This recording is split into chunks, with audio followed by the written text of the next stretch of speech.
Halo semuanya, perkenalkan nama saya Dan Sidik dengan NIM B1C1225152. Pada video ini, saya akan menjelaskan tentang pusat pertanggungjawaban pendapatan dan pusat pertanggungjawaban beban, serta hubungan antar keduanya dengan menggunakan contoh nyata dalam perusahaan. Pertama-tama, saya akan menjelaskan pengertian pusat pertanggungjawaban pendapatan. Pusat pertanggungjawaban pendapatan adalah bagian dalam perusahaan yang memiliki tanggung jawab utama untuk menghasilkan pendapatan. Tujuan utamanya adalah untuk mengukur dan mengevaluasi kinerja berdasarkan jumlah pendapatan yang dihasilkan. Contoh penerapannya yaitu misalnya dalam sebuah perusahaan retail seperti supermarket, bagian penjualan atau divisi pemasaran merupakan pusat pertanggungjawaban pendapatan. Mereka bertugas meningkatkan penjualan produk dan menarik pelanggan sebanyak mungkin untuk menghasilkan pendapatan. Yang selanjutnya yaitu pengertian pusat pertanggungjawaban beban.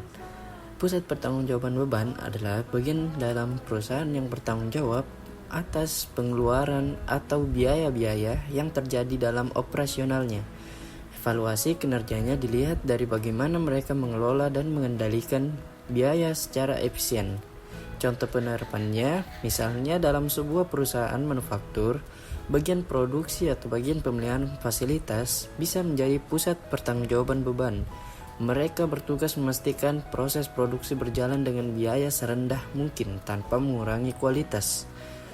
Terus yang ketiga yaitu keterkaitan antar pusat pertanggungjawaban, pendapatan, dan beban.